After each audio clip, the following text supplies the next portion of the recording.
اب چلتے ہیں اپنے اگلے برج کی طرف جو کہ برج عقرب، اور آپ کو بیان کرتے ہیں کہ ان کا 1 سے 10 اکتوبر کا یہ عشرہ علم نجوم کی روشنی میں کیا کچھ بیان کر رہا ہے۔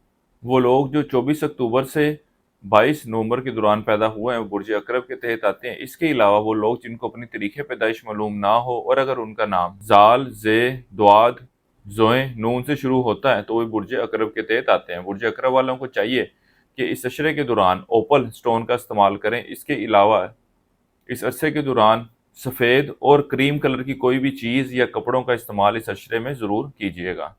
اس عشرے کے دوران آپ کے شریک حیات کی توجہ آپ کی طرف خاصی بڑھتی نظر آئے گی۔ اس کے علاوہ اس عشرے کے دوران آپ کے خیالات میں بھی وسعت آتی نظر آ رہی ہے۔ اس کے ساتھ ہی ساتھ ان دنوں میں آپ عشق و محبت جیسے معاملات کی طرف بھی خاصی توجہ دیتے نظر آئیں گے۔ یہ عشرہ آپ کے اخراجات میں بھی اضافے کو ظاہر کرے گا، اور ان میں سے کئی ایک اخراجات آپ اپنی خواہشات کو پورا کرنے کے حوالے سے، آسائش کے حوالے سے، آسائشوں کو حاصل کرنے کے حوالے سے بھی کرتے ہوئے نظر آتے ہیں۔ اس کے علاوہ لوگوں میں مقبولیت حاصل کرنے کے حوالے سے، اپنی جگہ بنانے کے حوالے سے پیسے کا کھلے دل سے استعمال کرتے ہوئے نظر آتے ہیں۔ اس عشرے کے دوران آپ اپنے گھریلو معاملات کو، گھریلو ماحول کو خوشگوار بنانے کے حوالے سے، خوش رکھنے کے حوالے سے خاصی کوششیں بھی کرتے نظر آئیں گے۔ یہ عشرے کا وقت ملازمت پیشہ افراد کے لیے کچھ پریشان کن ثابت ہوگا۔ اس کے علاوہ وہ لوگ جو بیماری کا شکار ہیں ان کو بھی اپنی صحت کے حوالے سے بہت زیادہ احتیاط برتنے کی ضرورت ہے۔ اوورآل بھی یہ عشرہ آپ کی صحت میں خرابی کو ظاہر کر رہا ہے۔ وہ ملازمت پیشہ افراد جو کسی دوسری جگہ پر نوکری کے لیے کوشش کرنا چاہتی ہیں، یا وہ لوگ جو بے روزگار ہیں اور نوکری کا حصول چاہتے ہیں، ان کی اس عشرے میں کی گئی کوششوں کے کوئی مثبت نتائج آتے نظر نہیں آتے۔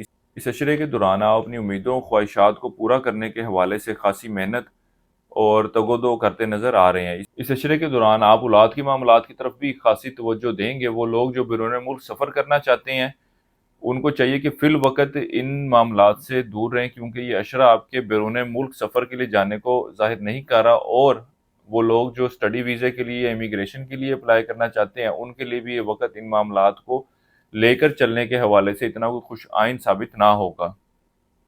اس کے علاوہ اس عشرے کے دوران کاروباری معاملات کے حوالے سے بھی آپ کو کچھ مشکلات کا سامنا رہے گا، اور وہ لوگ جن کو حکومتی اداروں یا اعلیٰ افسران سے وابستہ کوئی کام ہے تو وہ بھی اس عشرے کے دوران پورے ہوتے ہوئے نظر نہیں آ رہے۔ اس عشرے کے شروع کے اور درمیانی ایام آپ کے اندرون سفر کے لیے جانے کو ظاہر کر رہے ہیں۔ یہ سفر بہن بھائیوں سے ملنے کے حوالے سے، اولاد کے ساتھ سیر و تفریح کے لیے جانے کے حوالے سے بھی ہو سکتا ہے۔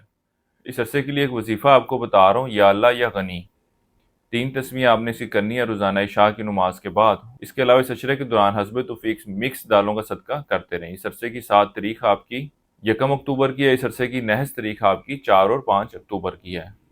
برج عقرب والوں کے لیے اب تک اتنا ہی۔ اللہ حافظ۔